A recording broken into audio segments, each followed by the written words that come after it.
welcome our speaker today, Dr. Vinod Ramachandra. Vinod. So I say that, but I don't know where Vinod is from this one. Vinod Ramachandra. And before introducing our speaker, I'd like to welcome our participants both in this room and on the Zoom. Thank you for coming to another new lecture at OCMS on Tuesday lectures. And just before again introducing our lecture, I'd like to remind us that normally what is happening, our speaker will speak for 45 to 50 minutes. And after that, there will be question and answer. What's the question and answer? Has to be brief. That means if you have any long comment or suggestion or whatever, you can do it after the conference, after the lecture, but just to be brief.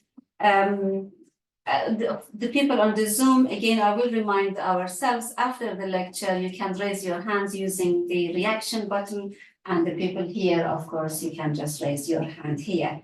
And this is another exciting lecture, and the title, as you see it on the screen, is Behind the Cloud, the Ethics of AI.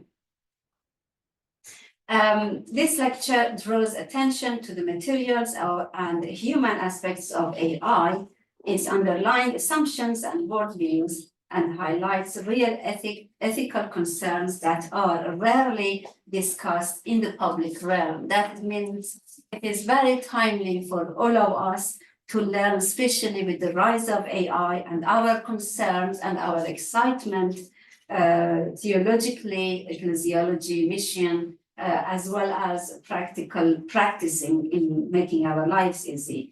Unfortunately or fortunately, I am one of the person who love AI, though I do have my concerns, but I'm excited about the development of AI. But again, one of the things which normally we forget about the ethics behind the fast growth of AI in our human life. And then here, our lecturer and our speaker, Dr. Vinod Ramachandra, is giving us this lecture. Let me just introduce you. It is my privilege to introduce to you Vinod. Vinod held a PhD in, interestingly, you can't guess, nuclear engineering from the University of London. And instead of pursuing an academic career, he returned to Sri Lanka and helped to develop an interdenominational Christian university ministry in his country.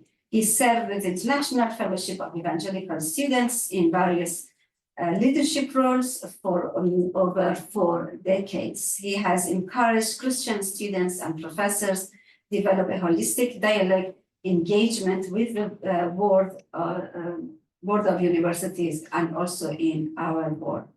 He has written several books and essays. Some of them are including Gods That Fail. The second edition was published in 2016, Subverting Global Myths, Theology and the Political Issues That Shape Our World, published in 2008. And his new book called Sarah's Laughter, Doubt and Tears and Christian Hope, which published by London in 2020. And he also blogs. How many of us here blog? He blogs, and his blog website is vinod.ramachandra.wordpress.com. If you want to read some of his blogs, please do go to there and read some of his. And thank you and welcome to our lecture. And we are looking forward to hear from you about the AI, ethics of AI. Well, thank you. Thank you very much, Sarah. It's my pleasure to be with you this afternoon. The term AI popularly refers to machines that perform tasks that normally require human intelligence. Those who work in the field prefer to speak of machine intelligence, referring to a range of technical approaches. I will use AI more broadly. I follow sociologists and philosophers of technology and include the infrastructural formations, economic, cultural, political, in which these technical approaches are embedded. The first successful application of AI was in 2004, when IBM's Deep Blue computer became the first machine to beat a world chess champion, Garry Kasparov. 7 years later, IBM's Watson, named after the company's founder, became the champion of the American television game Jeopardy, where, unlike chess, speed is of the essence. Watson was the first AI system to win a game that used natural language to communicate. And this caused quite a stir, but it was soon overshadowed by the success of AlphaGo, a deep learning system developed by Google's DeepMind. Go is an ancient Chinese game, much more complicated than chess. And in 2017, AlphaGo defeated the Chinese prodigy Ke Jie, who was considered the best Go player in the world. Now, these examples certainly gave a boost to AI research. However, they were focused on very specific single problems. And the success of AlphaGo lay in the fact that it improved itself by playing more games of Go against itself than a human can in an entire lifetime. It had access to Google's vast server farms and had over 50 DeepMind engineers working on it. So it was a comparatively slow learner. And as Toby Walsh, an Australian professor of AI, observes, and I quote, AlphaGo didn't improve how it learned on the way.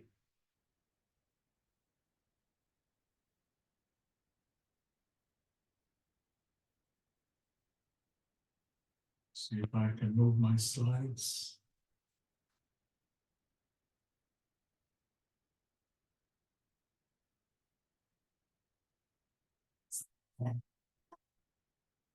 Yeah, that's fine. Yeah. Okay, all right, finally. So Walsh writes, if you asked AlphaGo to play Go on a beginner's 9x9 board instead of the usual 19x19 board, it would have to learn again, almost from scratch. We don't know yet how to transfer what it learned on the larger board to the simpler board. A human Go player, on the other hand, could competently start playing on a 9x9 board instantly. End of quote. So despite the media hype, unlike human intelligence, AI programs to date struggle to learn from little or noisy data and cannot transfer learning from one domain into another. So AlphaGo cannot play poker, nor drive a car, or write a poem. And the same applies to any single ChatGPT algorithm. Jaron Lanier, one of the pioneers of virtual reality, pioneer of Web 2.0, writes, and I quote, people degrade themselves in order to make machines seem smart all the time. Before the crash, that is the 2008 financial crash, bankers believed in supposedly intelligent algorithms that could calculate credit risks before making bad loans. We asked teachers to teach to standardize tests so a student will look good to an algorithm. We have repeatedly demonstrated our species' bottomless ability to lower our standards to make information technology look good. Treating computers as intelligent, autonomous entities ends up standing the process of engineering on its head. We can't afford to respect our own designs so much. And then Sherry Turkle, who is perhaps the leading sociologist of information technology. She's a professor at MIT. she writes, even before we make the robots, we remake ourselves as people ready to be their companions. Almost universally, people project human attributes onto programs that present as human-like. What do we forget when we talk to machines? We forget what is special about being human. We forget what it means to have authentic conversation. Machines are programmed to have conversations as if they understood what the conversation is about. So when we talk to them, we too are reduced and confined to the as if. So what is stored in books or computer hard drives or DNA molecules is only potential information. It's waiting to be read as information by a conscious observer. Why do we say that telephone lines convey information? Not because they're intrinsically informational, but because conscious subjects are at either end of them, exchanging information in the ordinary sense. And without the conscious subjects and their informational states, describing wires and neurons in informational terms is meaningless. So information doesn't produce consciousness. It's consciousness that produces information. So we tend to confuse simulating the behavior of a thinking, conscious human being with being a thinking, conscious being.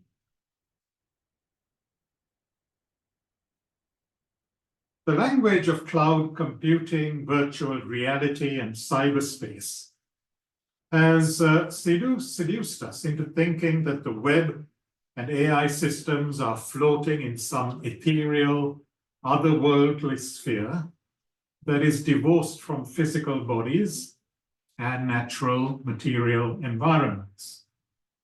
But AI is much more than databases and algorithms, machine learning models, and linear algebra.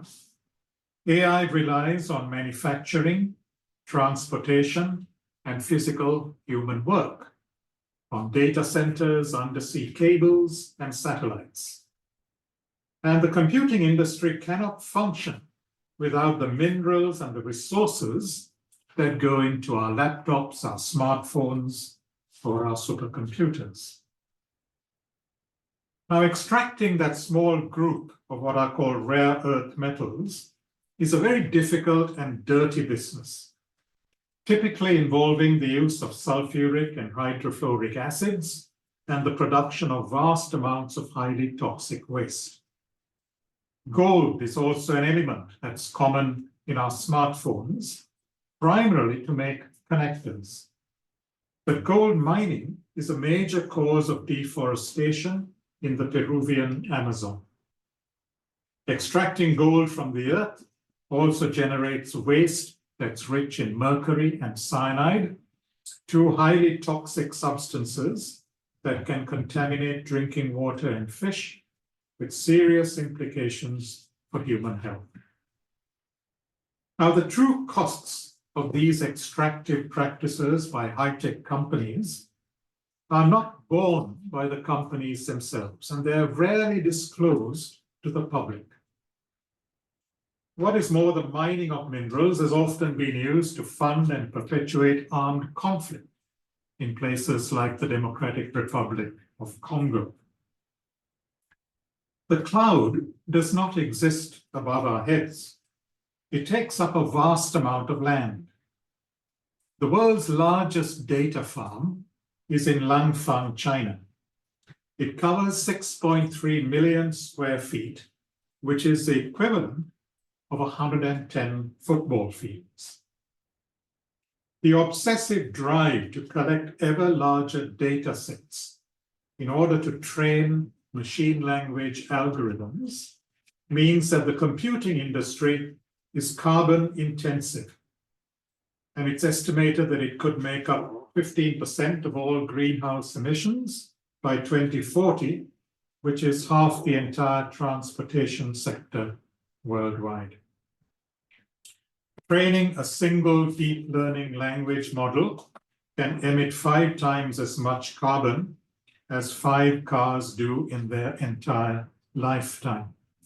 Just generating a single AI image consumes as much power as charging your smartphone. So, as one observer puts it, the cloud is a resource-intensive, extractive technology that converts water and electricity into computational power, leaving a sizable amount of environmental damage that it then displaces from sight. So let's look at the worldview that's embodied in AI.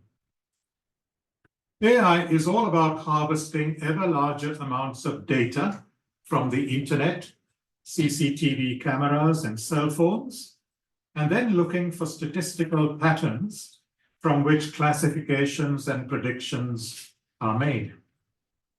Now, this can be very useful when it comes to developing drugs or vaccines, for instance, but when it's applied to human beings, it can often be dangerously misleading as well as exploitative. In a groundbreaking book called Atlas of AI, the Australian social philosopher Kate Crawford has extended this metaphor of extraction to the way that data sets are collected in order to train AI systems. She highlights the basic belief that underlies the AI industry, namely that everything is out there for us to take. Everything is out there for us to take. So the commons is privatized and turned into corporate capital. According to this worldview, there's always more data to extract from the constantly growing and globally distributed treasure chest of the internet and social media platforms. A related basic belief is that all the diversity and the complexity of the world can be reduced to data, to numbers, to bytes, to pixels. Now, we give our personal data freely away. Every click of the mouse, every app that we choose to open, every photograph that we upload to Meta or Instagram sends information about ourselves to tech companies that pass them on to thousands of invisible advertisers and often government watchers. Neither the people depicted in the photographs nor their families have any say about how these images are used. And they likely have no idea that they are part of the testing programs of these high-tech AI companies. Now, much has been written on the ethnic, sexist, and other biases that often bedevil these data sets. When we train machines to make decisions based on data that arises in a biased society or an unequal society, the machines simply learn and perpetuate those same biases and inequalities. And then there are other biases that are unconscious because we're all flawed and limited human beings. There are intentional biases intended to deceive users and some illegal biases. Now, when these are exposed, the high-tech companies assure us that they have been corrected, but we are never told how.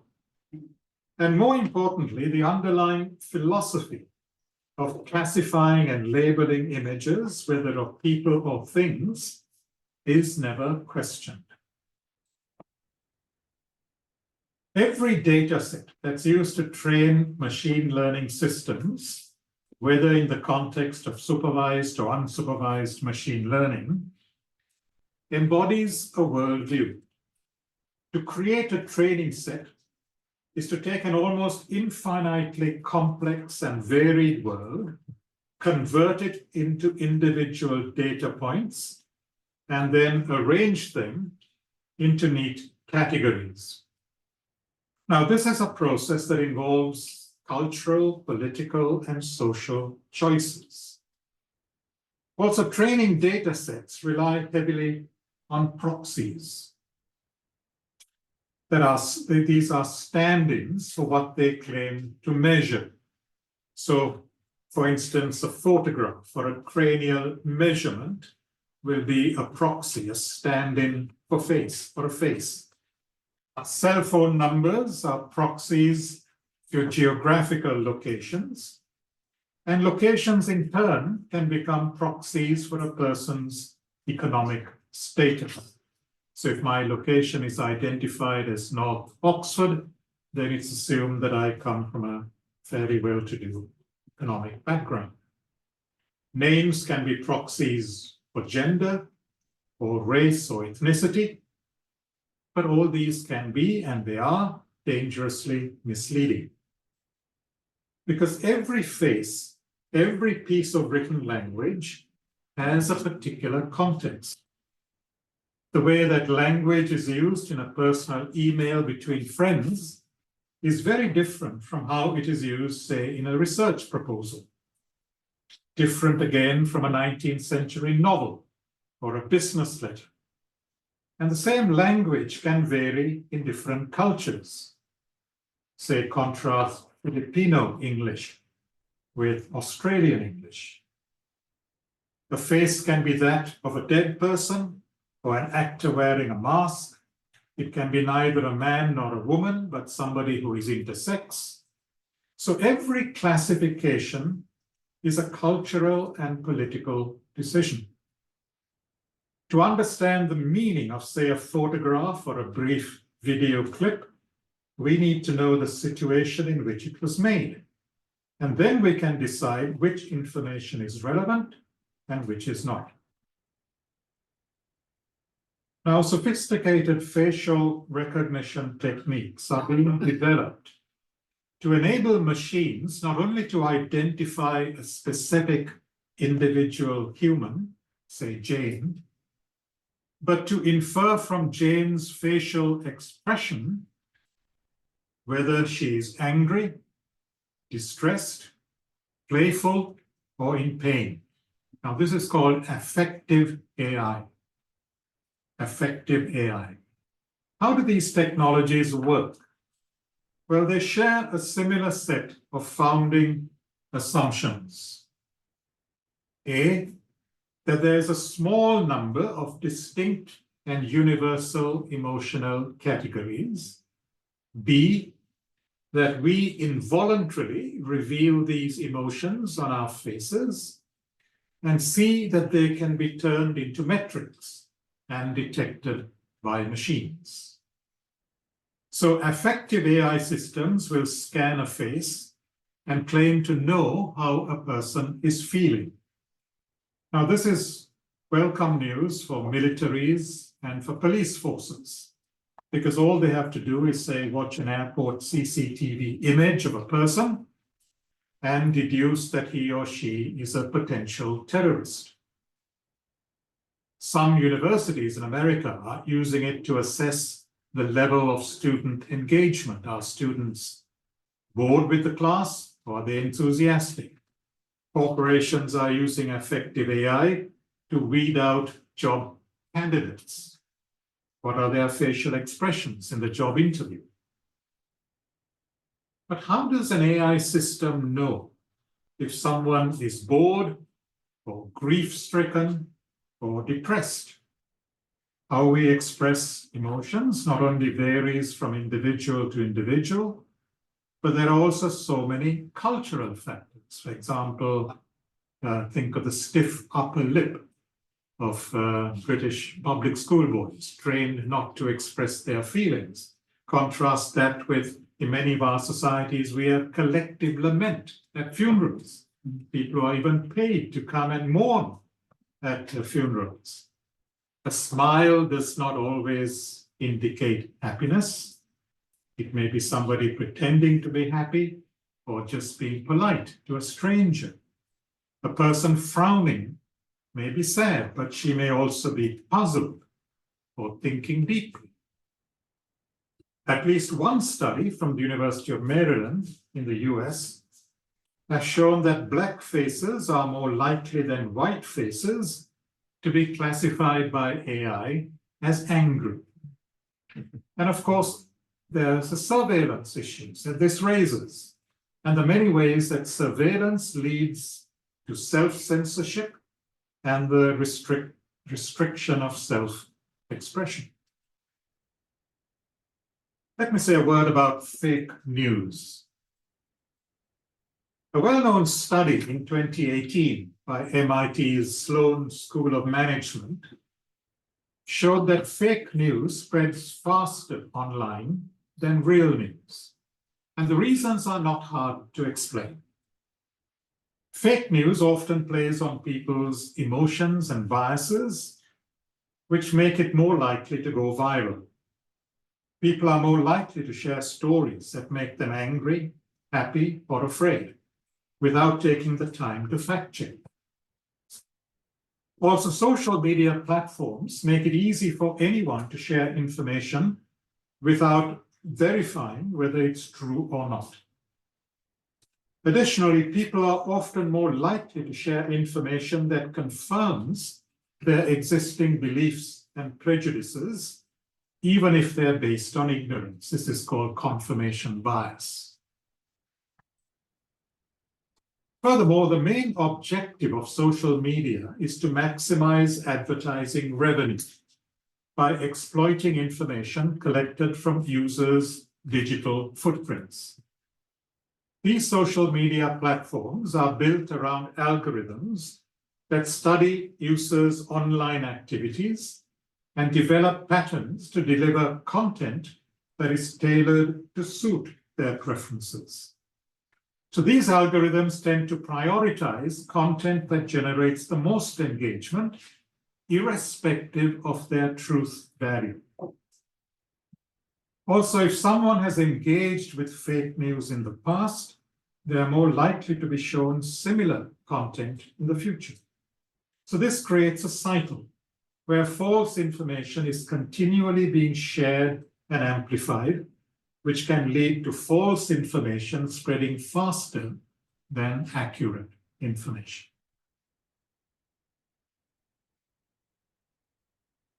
The sophistication of an AI system in developing its own heuristics and correlations from data sets means that the outcomes might not be fully intended by its creators or even understood by them.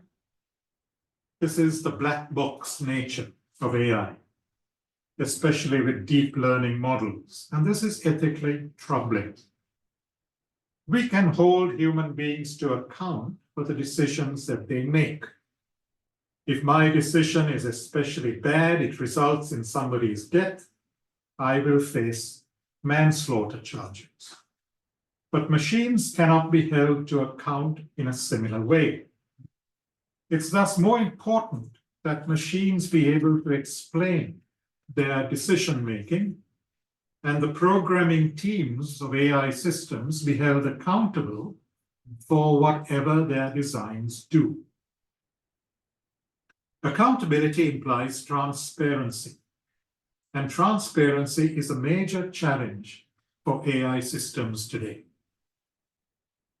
A beginning could be to think of them not as unknowable black boxes, but as entities that are designed, built, and have consequences on those who interact with them. This approach invokes a legal accountability. If I am harmed by an algorithm, it should be my right to know how that algorithm was built and how it made decisions. Professor Toby Walsh, whom I referred to earlier, has proposed a red flag law for computer programmers. He says an autonomous system should be designed so that it is unlikely to be mistaken for anything besides an autonomous system and should identify itself at the start of any interaction with any agent. This is becoming harder and harder to do with the development of large learning models. Well, let's look at the whole area of work.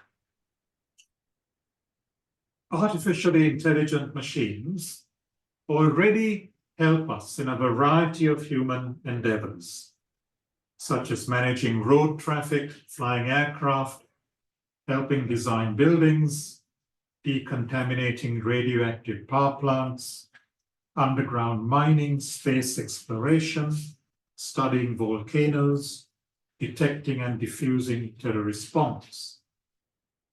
They can be powerful tools as well as our substitutes in places that present physical challenges for human beings.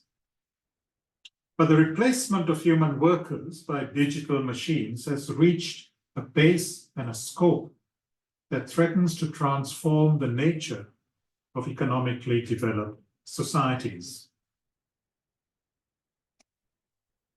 That AI is likely to lead to massive displacements of human labor is a matter of widespread concern. Tasks that readily lend themselves to automation are those that were already mechanistic, formulaic, and routine. If you're familiar with the novels of Franz Kafka in the early 20th century, he famously explored the loss of meaning that modern men and women experience in the face of mindless bureaucracies. So it is hardly surprising that having been taught to behave like machines in many areas of modern life, the next step is to let machines take over entirely what we do. The fear that AI will displace human beings becomes plausible to the degree that we have already been complicit in paving the way for our own redundancy. If we have been schooled to think that efficiency, profit, and productivity are the highest human values, and that developing our distinctively human capacities for asking questions, for showing empathy, being creative, mocking our own pretensions, if these are considered outdated, then of course we will welcome our substitution by machines. So what is it that drives this quest for more intelligent machines? Well, Japan has a low birth rate, an aging population, and a traditional hostility to migrant labor from other Asian countries.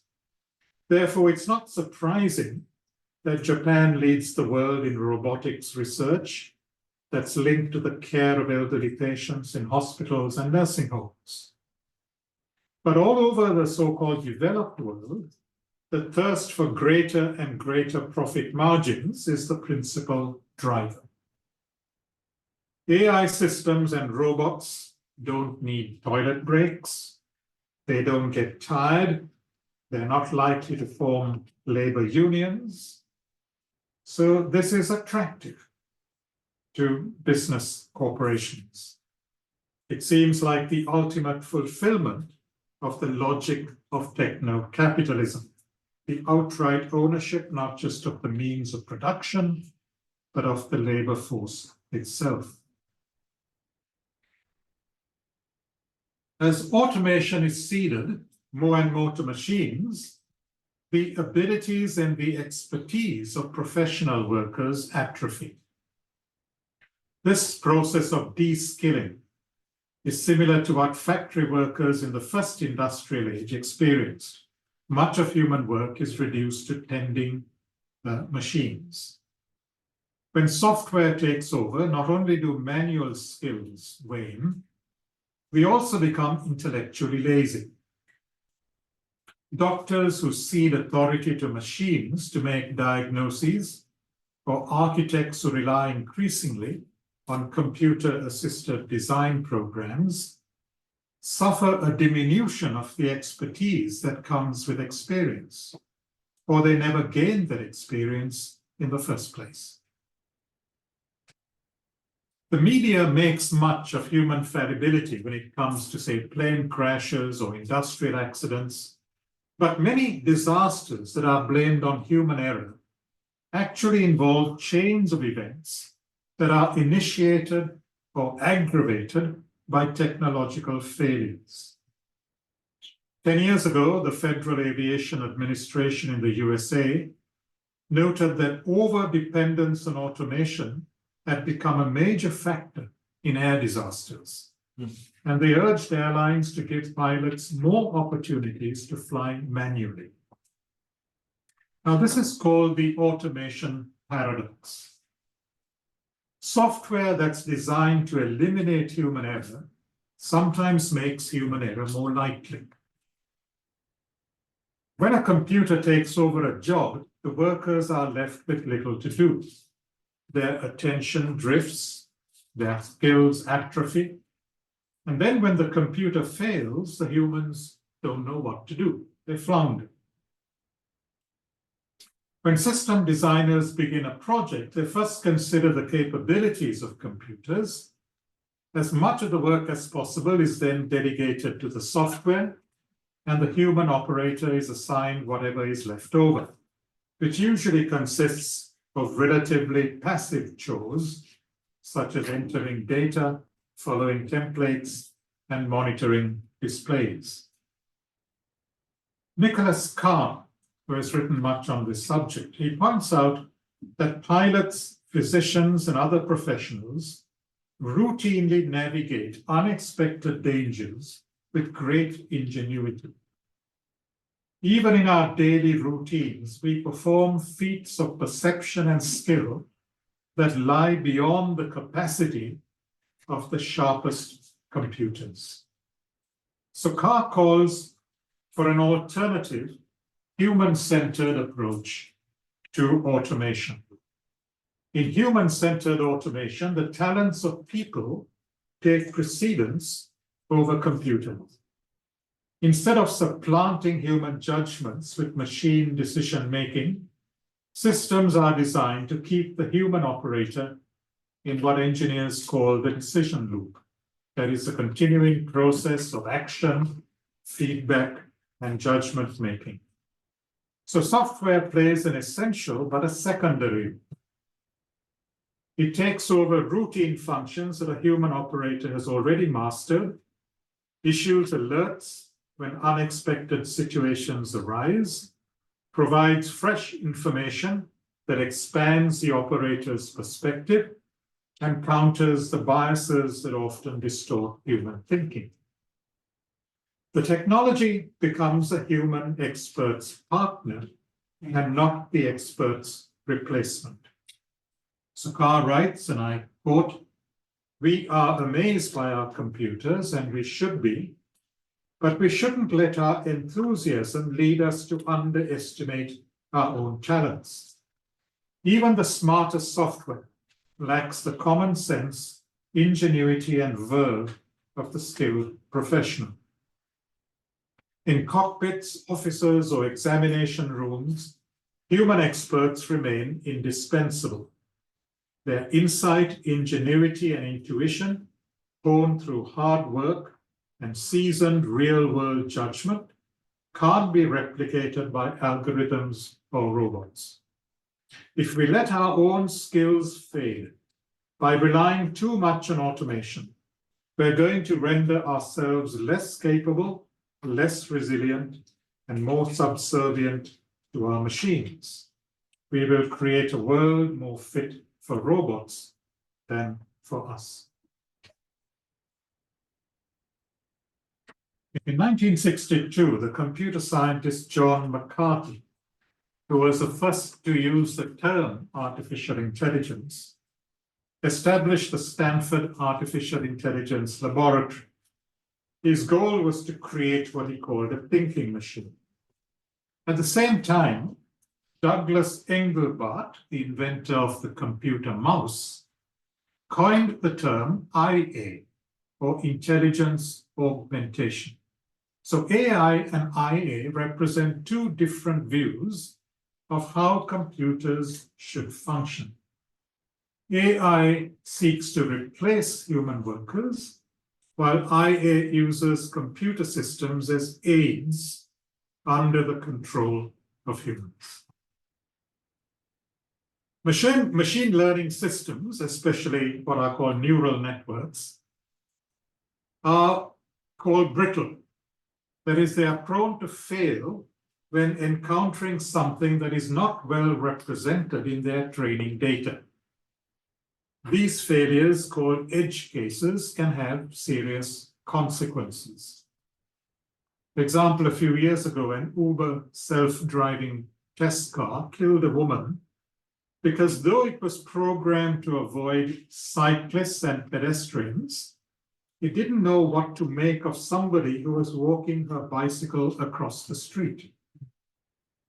And the more AI systems are put out into the world to dispense legal advice or to give medical help, the more edge cases like this they will encounter, and the more humans will be needed to sort them out. If the goal in an office is efficiency, productivity, and profit, then ChatGPT and other AI tools can do performance reviews, write letters of recommendation, transcribe minutes of meetings in far less time, and often more competently than any human. All that the latter has to do is to press a button on their smartphone or laptop. And yet the question we should be asking is, what will the time that we save be used for? Rarely for more enriching activities. It will merely serve as a means to having to accept more work that can also be done eventually by machines and without any increase in pay. That's why I find my friends who are in the IT industry are often the most overworked people I know. It's a paradox. Furthermore, what disappears with this shift towards digital technologies and AI, whether in the workplace or at home, is a time for reflection, the capacity to take a step back and ponder or contemplate what we are doing, the ability to re-examine one's work after the break, or to review what one has done after a good night's sleep, that those abilities are dwindling. And with it, the capacity for self-examination and self-criticism. Replacing workers, de-skilling work, but also exploitation, what is often lost sight of when we discuss the impact of AI on work, is the fact that exploitative forms of work exist not only in the mining sector, but also on the software side, where crowd workers do micro-tasks, either in data centers or from their homes. The mathematical models of AI depend on analyzing large data sets. These need to be accurate, precise, and clear if they are to be useful.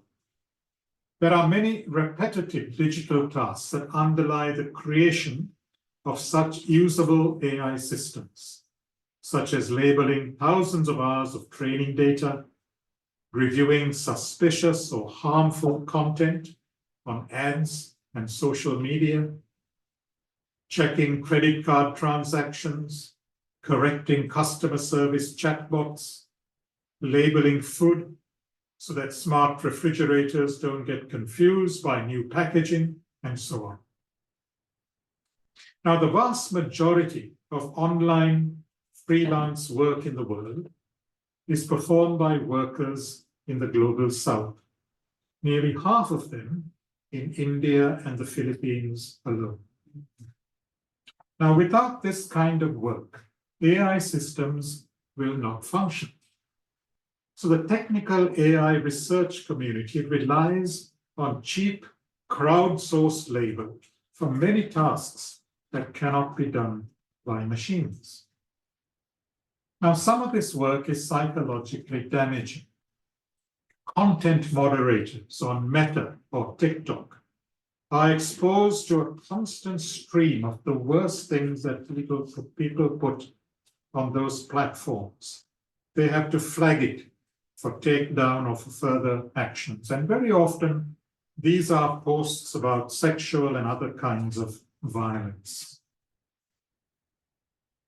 So behind even the most impressive AI systems, you will find people, huge numbers of people labeling data to train it, clarifying data when it gets confused. Sometimes workers are directly asked even to pretend to be an AI system, because there are people who prefer to talk to machines than to humans. Now, only the companies that can afford to buy all this data can compete, and those who get it keep it secret. When OpenAI's ChatGPT went global in late 2022, it impressed all of us with its natural-seeming conversational style. This was credited to its having been trained on massive amounts of internet data. But the text prediction machine, imitating human writing, is filtered through several rounds of human annotation.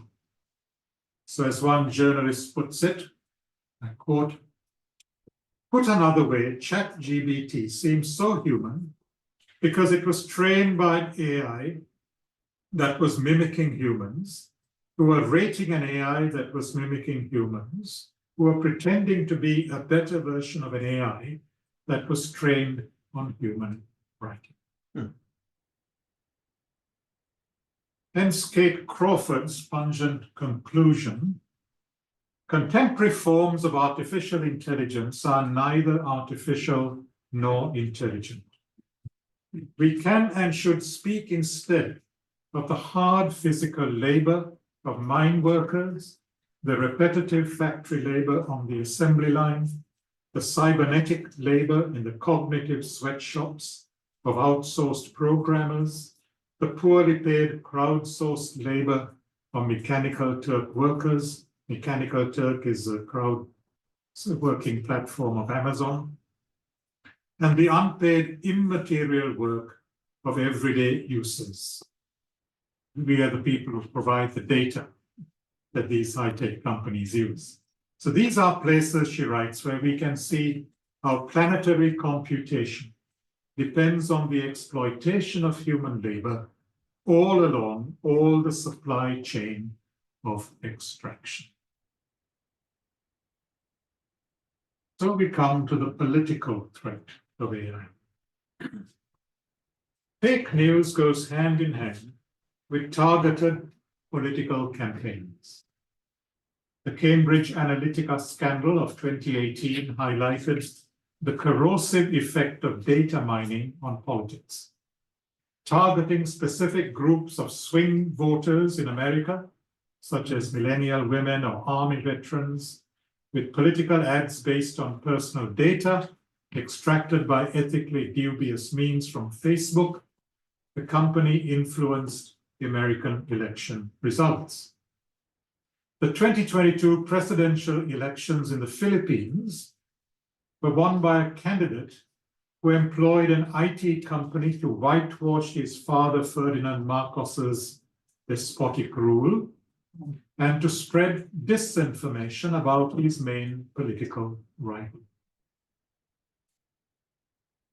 Soon we will not be able to trust any video or audio recording. Software already exists to paste a new face onto a body in a video. Just like in Photoshop, we can add or delete people from a photograph. Unscrupulous people can use these tools to malign or embarrass public figures.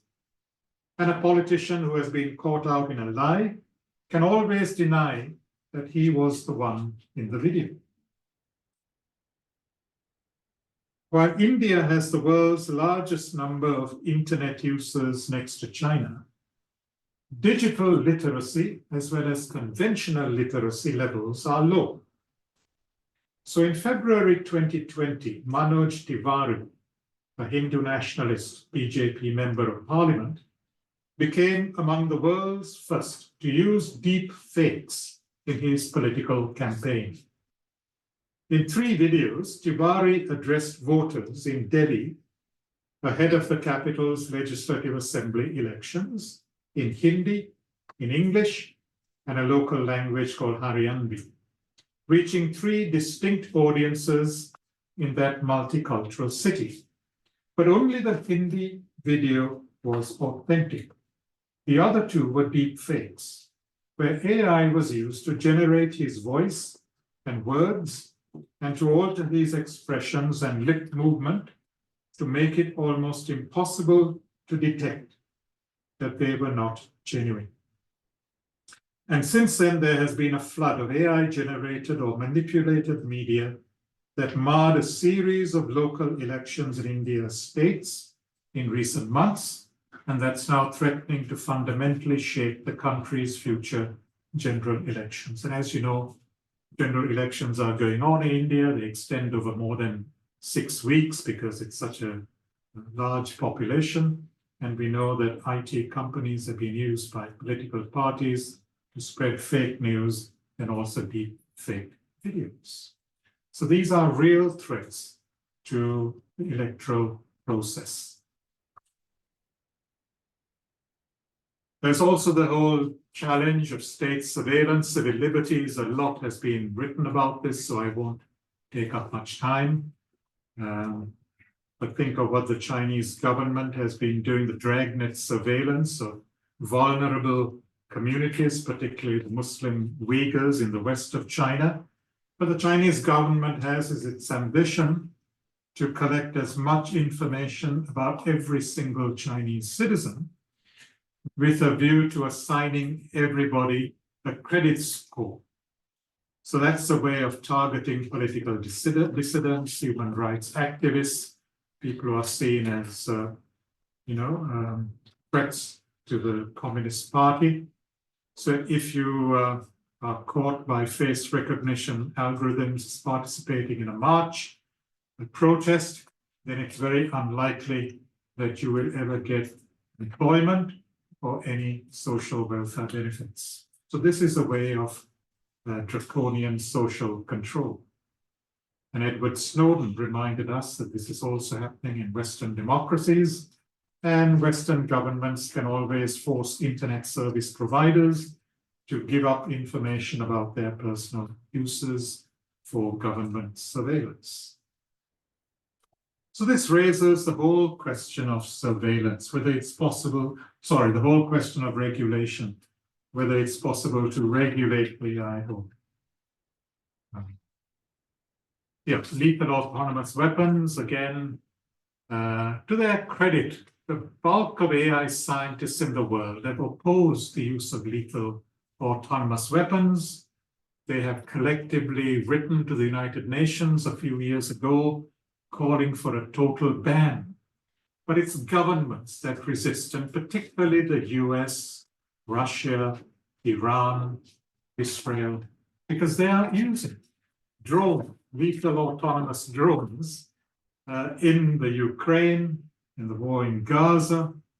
And why these are unethical weapons is because they violate international humanitarian law in transferring the risks of warfare from trained soldiers to innocent civilians.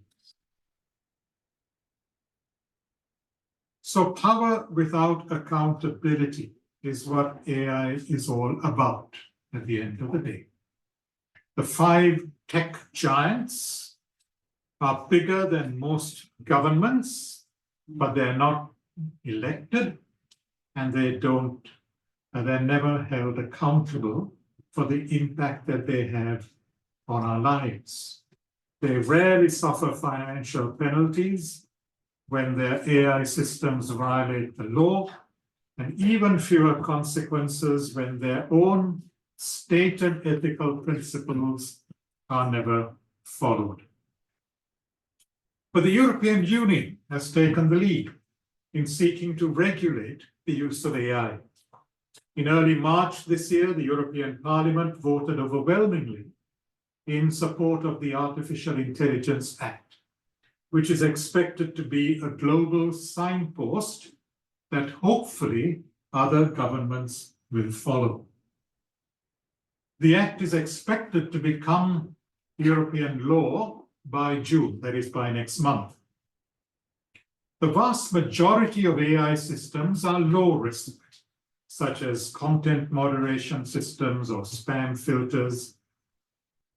There are high-risk uses of AI, such as in medical devices or critical infrastructure, like water or electrical networks, and these are required under the EU Act to use high-quality data and to provide clear information to all who use them.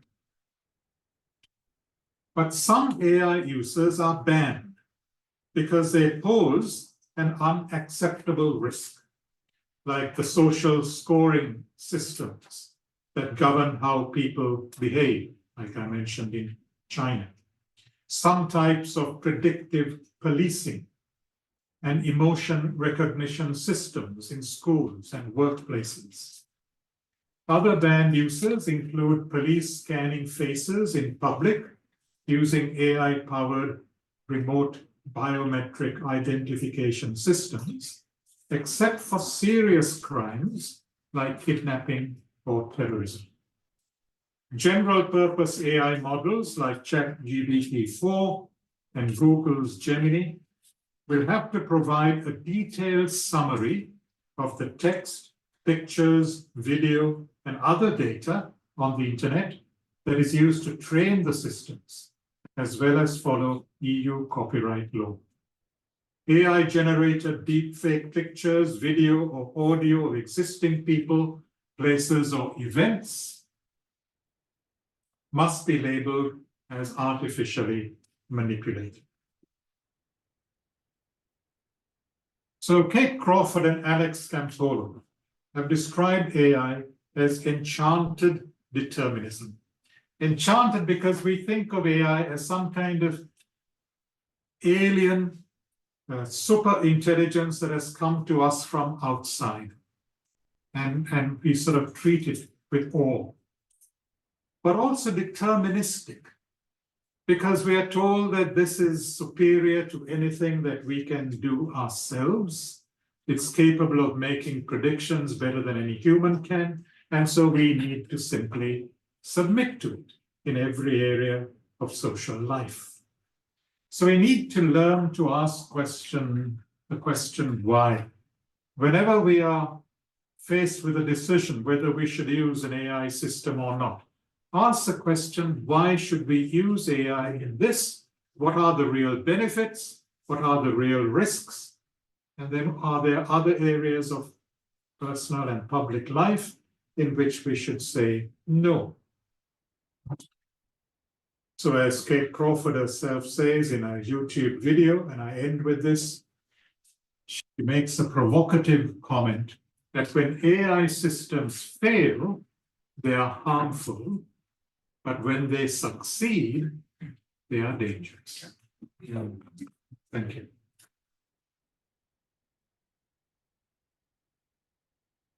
Thank you so much for this very interesting and thought-provoking lecture. I think made us, lots of us, to think what is going on. And just a little bit recap, you raised lots of concerns, and concerns mainly related to the modern technological innovation in our world, from digital world to AI to robotics system to the softwares and to platforms, digital platforms.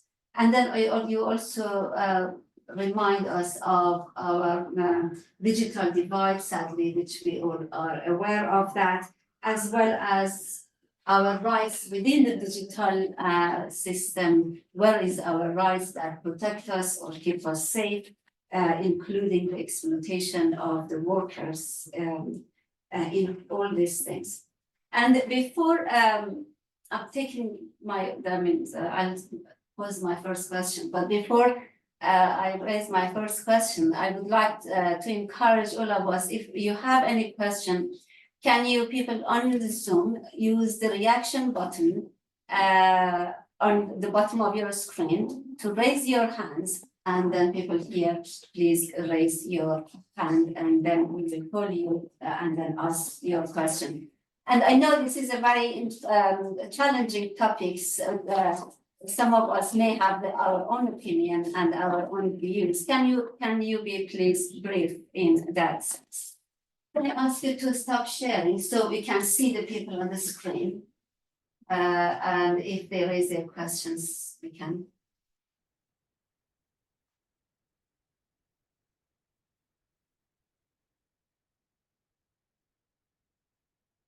Oh, great. Hello, everyone. So my first question, listening to you, what I notice is most of those concerns are human concerns rather than AI or software. Because most of your talk were, behind your talk were the people who are using them, who are misusing them or exploiting, and therefore, sadly, in my view, that is those concerns been around for generations, and we have faced them. For example, the use of exploitation, the use of the power, or these things. Let's say it is a new era of colonization through the digitalization and AI. And the same way the unaccountability system of colonial and still Palestine is suffering for, the unaccountability of the colonial and was also caused in even our time, the genocide in Rwanda, or these things.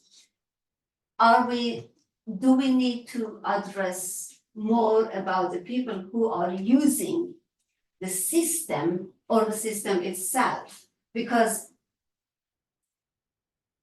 what mainly I heard is actually concerns about the people who are using them. Well, you're right. To me, all technological questions are ultimately human, anthropological questions. But it's not just the questions about how we use the technology. It's a question of who is developing these technologies, who is producing these technologies, and why. Because technologies don't just fall from heaven. They are created in a specific political, economic, cultural context.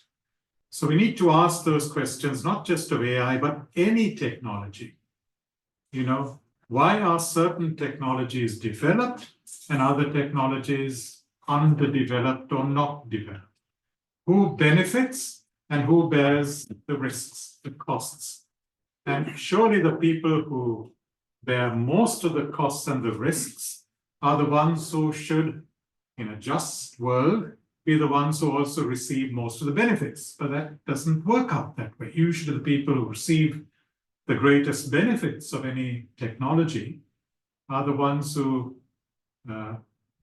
disproportionately bear the least risks.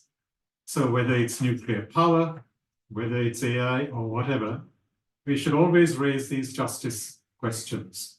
Is this deepening and worsening human inequality? Who is benefiting? Who is suffering the costs? And how do we make those who are affected by the use of this technology stakeholders in the decision-making from the beginning? So these are all human questions. Tom, and then Daniel. Thank you, Vinod. That's a really powerful lecture, but also sobering. One of the things that I was involved with, and John Chu brought together in Singapore, but he formed a group called the NCCS group that looked in life sciences, where a lot of these kind of technologies were developing. And we brought together a group of scholars and scientists who are beginning to look. Is there anything comparable going on where you have a group of human people doing exactly what you were suggesting, of sitting down and looking at this technology? What are its benefits? What are some of its dangers? And what kind of firewalls do you want to build in We had to engage, we were engaging with the Singapore government at this time, and they listened to some things that we said and other things that they dismissed. But they did listen to a lot of the concerns that we were raising, because actually it was kind of interesting, a lot of the people who were at the cutting edge of STEM, of life sciences were Christian researchers. And they knew they needed their cooperation to go forward on this. So is there any like-minded groups that are coming up right now beginning to address these things?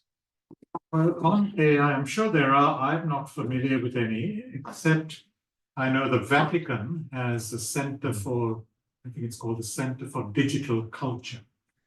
And I think recently they produced a massive work, 20 scholars, 20 people co-authoring a massive work on AI. I haven't read it, but so there is a group in the Vatican that's looking into it. I'm not aware of any similar non-Roman Catholic Christian group. And like you say, what I find quite depressing is that a disproportionate number of Christians are in this field. If you look at Silicon Valley, many evangelical Christians involved in developing AI, also in India, a lot of Indian Christian graduates, and yet the most stimulating, critical, exciting thinking that is raising these bigger political, ethical questions come from non-Christian sociologists and philosophers of technology. And the people I have quoted, Kate Crawford, it will be Walsh, are not Christians. But I find that their writings are much more revealing about AI than what Christians are saying. Christians are largely naive and only talking about the benefits as they see it and not probing beneath the surface and asking the kind of questions that I have been trying to raise in this lecture. There is a Christian, his name is Charles, I forgot his surname, he's an American married to a Norwegian. He also writes, that is his topic on ethics of AI and robots. Charles something, anyway, I can't find his name. He's a leading one. There is a small book called The Robot Will See You Now, published by, the title is not very attractive, The Robot Will See You Now. I have a chapter in it. It was published by SPCK 2 years ago, edited by Stephen Williams and John Wyatt. And that brings together Christians to look at different areas of AI. And my chapter was on Asian approaches to AI and robotics. And some of what I've said today, not all of it, but some of it will appear as a chapter in a book that's being put together by Charles Ringma, whom some of you may know, and Pina Gorospe in the Philippines. They're putting together a book called Transforming Theology. Thank you. Can you speak a little bit? I'm curious, what relationship does the appeal of AI have to the nihilism of our age? I'm thinking particularly about the US context, where something like 80% of Americans don't want either candidate for president. Well, I would agree with that. And yeah, the human institutions, we find ourselves in the same boat there, but the human institutions that have produced it, have produced this phenomena, and people feel like they would rather have an AI running the show because they're more in touch with kind of the mass moderate, the moderation of masses rather than the extremities we find ourselves in. Well, I don't think the answer is to have an AI running, because again, like I said, we need to ask the question, who has produced this AI? What is the data that's gone into it? Who are the people who wrote the algorithms? What are their particular biases? Because these are not neutral. No technology is neutral. So the deeper questions to be asked are, what's gone wrong with the whole American political system? Unless you're extremely rich or you have very rich backers, supporters, you cannot be president or governor or even senator. So there's large-scale corruption. We would call it corruption outside the US. They don't call it corruption in the US. And the heavy lobbying that goes on in Washington, D.C. There are more corporate lawyers in Washington, D.C. than the rest of the world put together. They're all lobbying congressmen. That's a corrupt system. Bishop. Yeah, I'm actually curious to you, Oxford Center, because I mean, I've engaged a little bit. Professor Andrew Briggs is a machine learning expert, non-material person. Are there any connections you are yourselves making within the Oxford wider network who are working on AI that could therefore engage with these kinds of conversations as the commission studies? No, at the moment, we don't have. We have some of our colleagues are interested, like myself and like Gretchen. But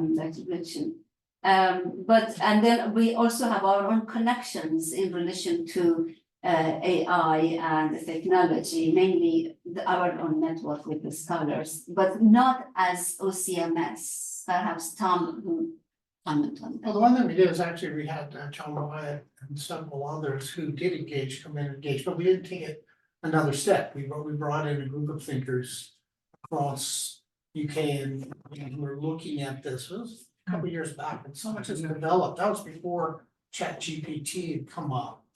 But yeah, I think it's definitely worth focusing. Yeah, on. because I think that, I mean, folks, I mean, presentations such as is led to us. Yeah. You are in the center of the development of these kinds of things, Yeah. or CMS. And I think that for your voice to be seen and heard in ways in which you are engaging, because this is not, it's here. Some of it is being developed in this very place. One of the things that, you know, I brought up the thing we did in Singapore, and one reason that was so effective is it wasn't just a group of theologians and biblical scholars that they would have just dismissed. We brought in the leading researchers from Singapore who they knew, who also were Christians. And we actually sat down with the government and really climbed through, because the very things that you've been bringing up, you know, is things we're dealing with. There's big money involved. And money has ways of moving politicians and other areas. So one of the things that was very interesting, when I was working, I got a call from an Irish solicitor who required me to keep her in confidence, that she knew the international drug making companies that were hiding the danger to workers who were working in disease related to various cells, and that they are covering it up. And so she said, you need to bring this forward, but you can't say I said anything. All right. So we did bring that up, and the government actually listened and put in firewalls in terms of worker protections. This was before COVID broke. All right. One of the things that's a high probability is that it was in disease labs in Wuhan where it broke out. But again, you have to have people who can speak truth to power and who power respects and listens to. That you get, and that's one thing I think if we did that at a CMS, we need to bring in more than just and get people together. I think it's a really important thing to bring together and go beyond just Christians. It should be non-Christians as well. Yes. But also we need to speak truth to the powerless as well as the powerful. Yes. But to tell the powerless, this is the way you all are being duped. Yeah. This is what your business leaders and politicians are actually doing, and you should be aware. So we build a grassroots movement of resistance, of protest, asking these kind of why questions. Yes. One of the things we also did, which was very good, and these weren't my ideas, but this is the group of the NCCS. We put together a lay book of these highly complex eyes on stem cells and what they represented for people in the pews. Then we printed it and distributed it and said, as Singaporeans, you need to know what these technologies are and how they may affect you, so you need to become aware. but this is the kind of thing that we can't. Yeah, people, wonderful people on the Zoom, if you have a question, please do raise your hand. And before that, one of the things which if my colleague Guchin was here, would tell you something about what you just related to what you said. In South Korea, they have they develop a hospital fully operated by AI, and then and voiceless or powerless. And there was that, they did it as a research things. So they ask, what they noticed, AI can diagnose the disease much faster and much accurate than normal doctors. And so the question was to the patients, do you want to be diagnosed by an AI robot or by a normal doctor? Majority says by AI, by a robot. And then the second question was, do you want to be treated by AI or a normal human being? A majority says human being. And that's interesting. Say. Thank you very much. My question is related to theology. Sometimes people relate this, especially religious people, that are related with the last time, the last end of the age. So, how is there any theologizing around this, apart from attaching it eschatologically, like this is just the sign of the last age? Well, theologically, I believe we've been living in the end times since the day of Pentecost. That's what Peter says in Acts 2, quoting from Joel. So I don't understand this language of the end times. We have been in the end times for 2000 years, and we will be till the final consummation of Christ's kingdom. And one of the Arian was asking, they can't see you, and yeah, but again, because your computer is sitting there, that is why they were just saying, okay, they can't see you here. They can't see me. Yes. Thank you so much for your very informative, thought-provoking lecture. I'm totally not a specialist in this area, but found it so informative, and just relating to the previous question and how Christians are involved maybe in the wider debate theologically. I'm not sure who are the influencers at the moment, but I'm sure there are many researchers in many seminaries and faculties of theology doing research on this already. I just walked past a building being built here down the street, the Schwarzman, it's called the Schwarzman building. For humanities, yeah. Yeah, for humanities. And there was a little inscription that said also about the ethics of AI, something being developed, part of the building. And I just went on Google to try and search that. I was blocked out to do it, but in any case, for some reason. But there seems to be new research going on and being built right here down the street to do research on this from the University of Oxford, at least. I think there are probably some people and doing research on this issue at the moment. The problem with a place like Oxford is you have these little groups in their silos, all doing wonderful work, but not connecting with each other. Possibly, yeah. And that's true also of the theologians. You have OCMS, you've got Wycliffe Hall, you've got the theology faculty, you've got, I mean, why can't people come together to talk and share resources and think, how can we address issues in the university and the wider world? Yes. That's where I think theology has gone wrong, that theologians are just writing scholarly books and articles for just their little group to read, and they're not speaking into the public square as Christian theologians. There was very much a similar seminar at Wycliffe Hall. The point you're making, I mean, Wycliffe Hall is just here, but what do? We must connect more intentionally, my friends here. Yeah, exactly. Otherwise, we are engaged in the same thing that has happened before. Yeah, and not bring anything that's fresh. So true. the point you make, is possible. Anyone who has a question? Still, we have 8 minutes left. Anyone on Zoom? Ask a question first, no? Please. Okay. So I'm curious if you could respond to this, that at the end of the day, right, I mean, kind of it touches on this point.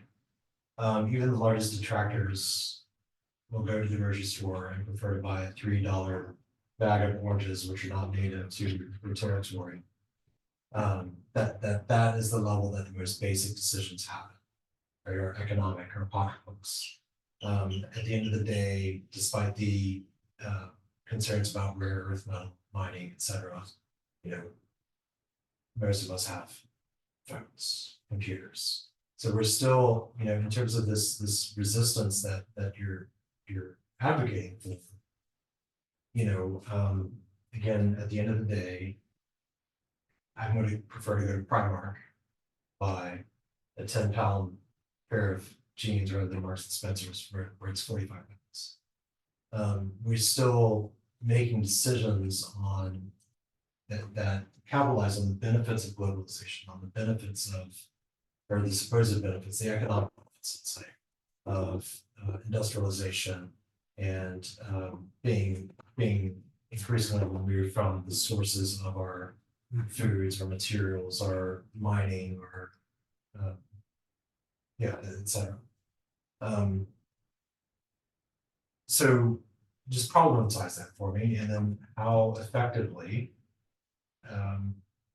do you see a resistance mounting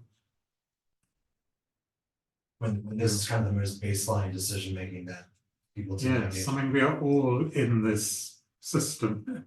We can't escape it. But change is possible, and it is by people asking questions. Like I said, often it's the non-Christians who are asking the questions that as Christians we should be asking. And there is an ethically conscientious minority.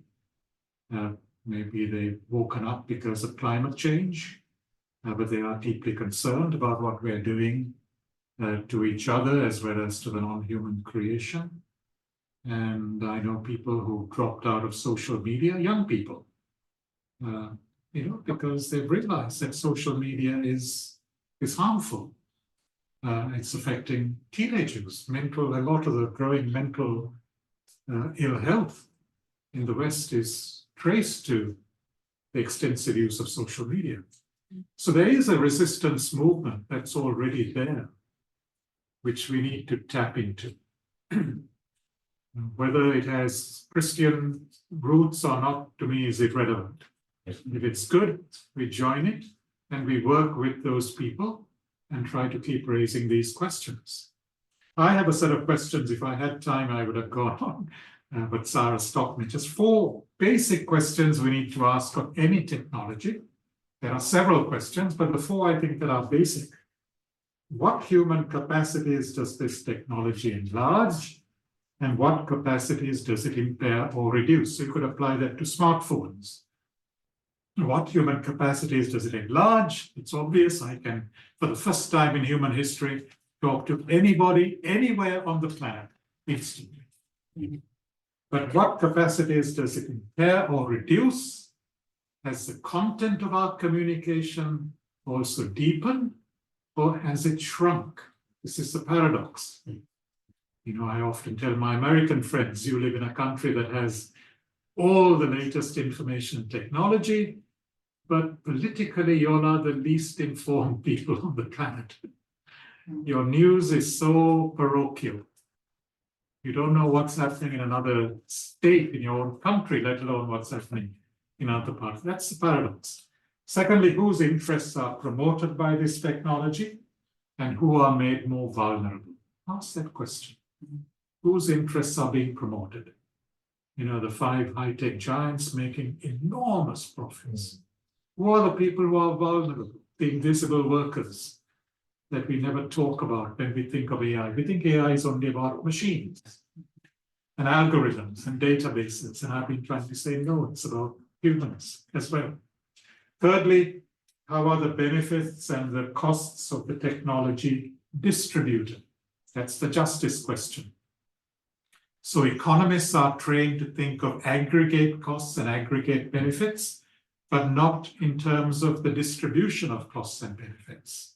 And that's a question Christian economists should be raising.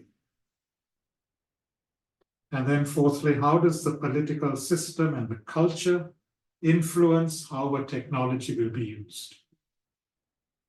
So these are some basic questions we should be teaching students to raise in their different circles of influence. Can I, Yes, please. We have to. again, then you were looking at a lot of things in terms of, people who are non-Christians who are addressing these issues. It's so interesting because the whole blow up in AI in the Bay Area was between two members of that group of ChatGPT who are part of the Society for Effective Altruism. And the whole thing melted down. What I was curious about, when you're reading through these figures at MIT, are they pretty much utilitarian in terms of how they're approaching the issue? Where do they arrive at in terms of their view of what makes something just or fair? And how, on basis of what have you been discovering in terms of what is their foundations for engagement, or at least their narrative and philosophical, ethical frameworks are coming at this? Greatest good for the greatest number, some kind of transcendent good. What sort of things are you talking about? Well, they're certainly not utilitarian. They'll be very critical of utilitarianism. To me, that question doesn't concern me. I don't care what their bigger worldview is or their justification for the positions they hold. I just value the insights that they bring, the moral insights as well as the philosophical insights. And I want to absorb them and take them into my Christian worldview. And I don't care too much about what their religious or non-religious background is. I'm just grateful that there are such people around. And I see God working in them and through them. And I praise God for that. Okay, thank you so much. With that, I think we come to an end. I thank you so much for this very thought-provoking and timely lecture. Made us to think about and the concerns raised for us as Christians in our world and engaging with the society, as well as engaging with the technology. And most of the time is engaging with the people who are behind the technology, making those choices for the rest of the world. Is important to know what to do, what we should do. So with that, can you please join me and thank you.